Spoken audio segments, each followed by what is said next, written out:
Segmentasi pasar yaitu suatu pemetaan atau pasar dengan memilah-milah suatu kebutuhan konsumen berdasarkan dengan kebutuhan apa yang mereka inginkan. Kebutuhan itu proses memilih target market yang tepat. Terima kasih kepada moderator yang telah mengizinkan saya untuk memaparkan materi ketiga, yaitu Di sini saya akan memaparkan tentang profil atau sejarah liwet 1001. Beras 1001.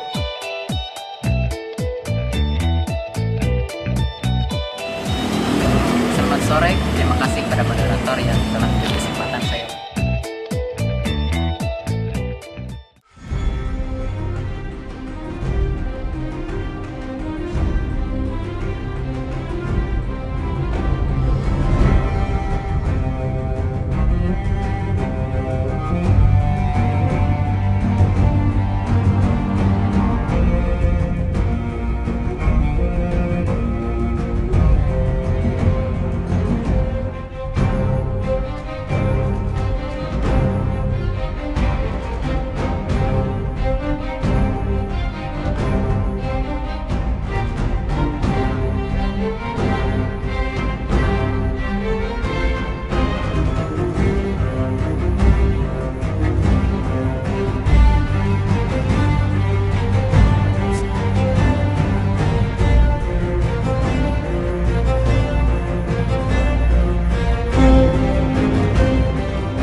Warahmatullahi wabarakatuh.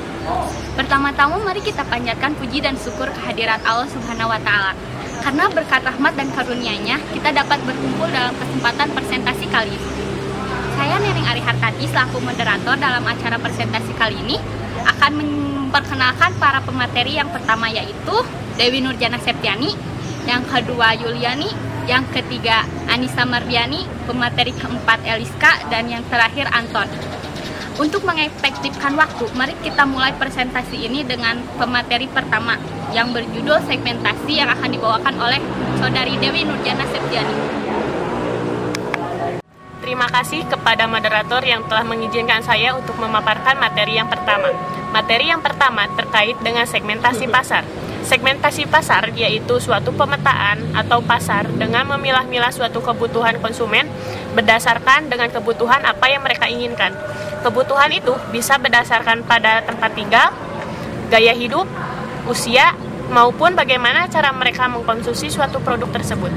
Tujuan dari segmentasi pasar yaitu membuat para pemasar mampu menyelesaikan bauran pemasaran untuk memenuhi suatu kebutuhan yang mereka inginkan melalui satu atau lebih segmen tersebut. Segmentasi pasar terbagi menjadi dua bagian. Yang pertama segmen pasar dan yang kedua segmentasi pasar. Pembagian segmentasi pasar dibagi menjadi tiga bagian. Yang pertama, segmentasi berdasarkan bisnis, segmentasi berdasarkan produk, dan yang ketiga, segmentasi berdasarkan yang efektif. Manfaat dari segmentasi pasar, yang pertama, perusahaan mampu meningkatkan dan mempertahankan suatu produk dalam tingkat penjualan. Yang kedua, perusahaan akan dapat mendeteksi secara dini mengenai kecenderungan-kecenderungan pasar yang senantiasa dapat berubah. Dan yang ketiga, dapat digunakan untuk mengukur usaha promosi dengan masa atau periode-periode tertentu berdasarkan tingkat pasar yang cukup besar. Yang selanjutnya, dasar-dasar dari segmentasi. Yang pertama, segmentasi geografis. Yang kedua, segmentasi demografis. Yang ketiga, segmentasi psikologis. Yang keempat, segmentasi psikografis. Yang terakhir, segmentasi sosial budaya. Pendekatan-pendekatan dari segmentasi gabungan. Yang pertama, profil psikologis grafis. Yang kedua, profil geodemografis. Yang terakhir adalah materi tentang proses dari segmentasi pasar. Yang ketiga dibagi dalam tiga tingkatan. Yang pertama, survei stage, yang kedua, analisis stage, dan yang ketiga, profil stage.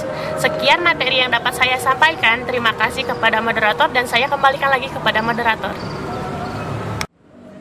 Terima kasih kepada Saudari Dewi Nurjana Septiani yang telah menyampaikan materi mengenai segmentasi.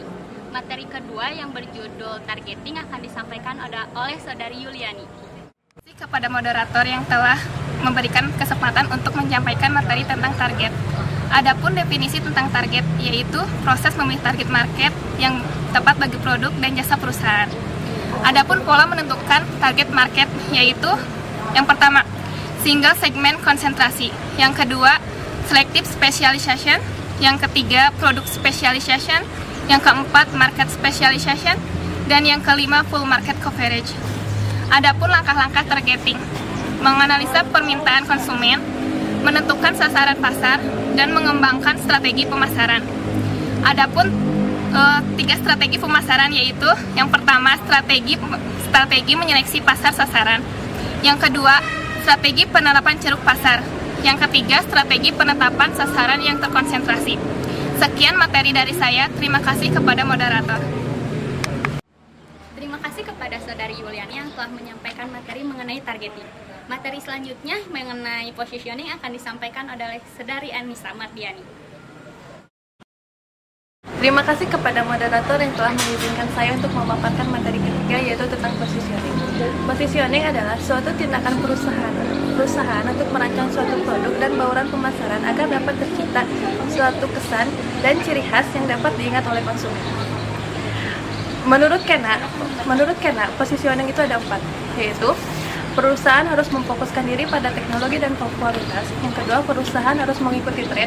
Yang ketiga, perusahaan harus menciptakan produknya. Yang keempat, perusahaan harus mau bereksperimen. Sedangkan produk positioning yang dapat dilakukan oleh pemasar dalam memasarkan produknya kepada konsumen itu ada 7. Yang pertama, positioning berdasarkan nilai. Yang kedua, positioning berdasarkan pemakai. Yang ketiga, positioning berdasarkan atribut. Yang keempat, positioning berdasarkan pesaing. Yang kelima, positioning berdasarkan penerapan. Yang keenam, positioning berdasarkan kategori produk. Dan yang terakhir, positioning berdasarkan kualitas. Sedangkan yang selanjutnya, kriteria yang menentukan positioning itu ada 4: customer, competition, chain, dan company. Sekian materi yang dapat saya sampaikan. Terima kasih. Terima kasih kepada semua pemateri yang telah menyampaikan materinya. Selanjutnya kami akan memaparkan tentang hasil observasi di CP 1001 yang akan disampaikan oleh Saudari Eriska dan Saudara Anton. Di sini saya akan memaparkan tentang profil atau sejarah liwet 1001. Beras 1001 awal mulanya didirikan oleh Haji Dedi Mulyadi pada tahun 1975 di Garut.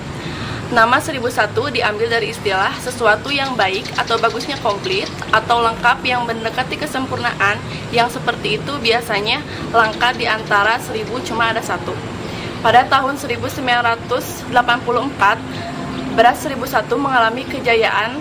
Itu dilihat dari peningkatan baik di penjualan dan pendapatannya. Untuk pemasaran beras 1001 sendiri sampai ke Jakarta, adapun yang akan membeli beras 1001 harus memesan terlebih dahulu dikarenakan banyaknya permintaan beras 1001 di pasar. Haji Dedi Mulyadi meninggal pada tahun 1996. Setelah meninggalnya Haji Dedi Mulyadi, perusahaan beras 1001 sempat vakum. Barulah pada tahun 2003 perusahaan beras 1001 di tangan Kang Andris Wijaya yang tak lain adalah anak bungsu dari Haji Dedi Mulyadi mulai bangkit kembali sedikit demi sedikit dan sekarang menjadi CV 1001. Dimulai pada tahun 2011 melalui berbagai eksperimen dan penelitian seorang Kang Andris Wijaya yang mempunyai kreativitas tinggi, rasa ingin tahu, dan pantang menyerah, berhasil membuat satu inovasi baru, yaitu merubah beras sebagai buah tangan dan menjadi oleh-oleh dari Garut. Maka terciptalah beras aromatic rice 1001 dan liwet instan 1001 dengan berbagai varian rasa. Adapun visi misi untuk lebih mempopulerkan beras Garut yang berkualitas supaya bisa dinikmati oleh orang-orang dari berbagai daerah. Salah satu caranya yaitu dengan menjadikan beras Garut menjadi buah tangan khas Garut. Adapun tempat produksinya yaitu beralamat di Jalan Raya Kamojang, kilometer 1, Desa Samarang, Kabupaten Garut, dengan luas pabrik 1 hektar. Terima kasih kepada moderator. Selamat sore, terima kasih kepada moderator yang telah memberi kesempatan saya untuk memaparkan hasil dari observasi kami beserta rekan-rekan saya sendiri di CP 1001 tentang STP. Insyaallah dari segmen pasar yang ingin dicapai CP 1001 ini yaitu untuk semua kalangan dari anak-anak, dewasa, remaja, sampai orang tua. Namun dari segi produk ya, yang membedakan dari segmen tersebut.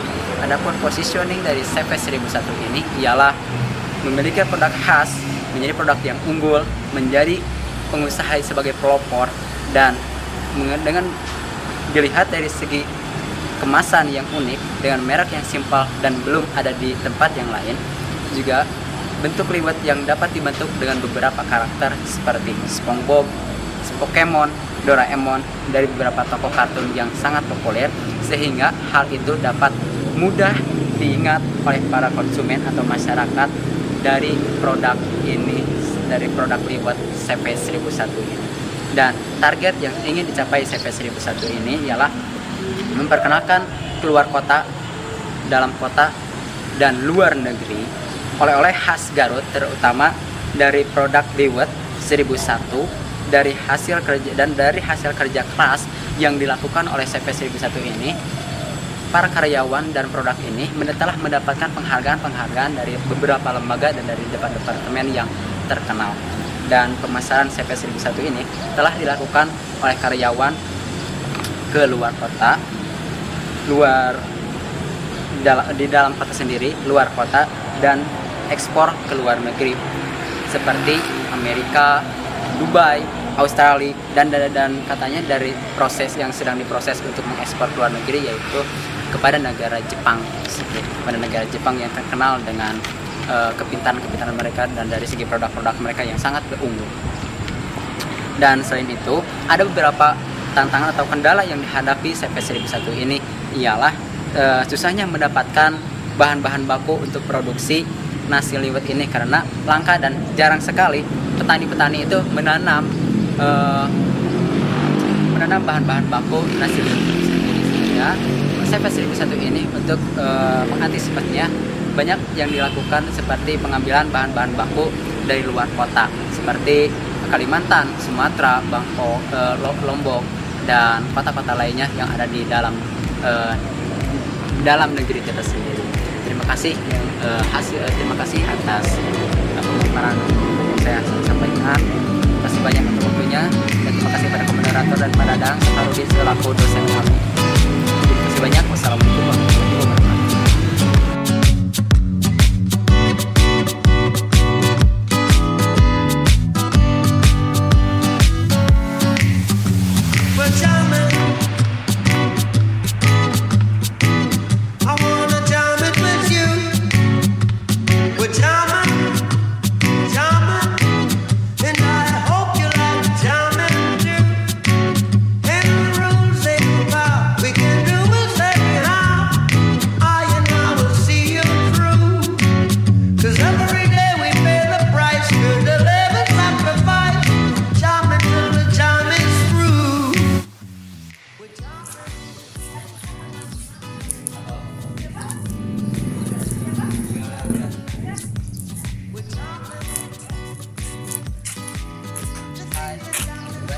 Sekarang kita udah nyampe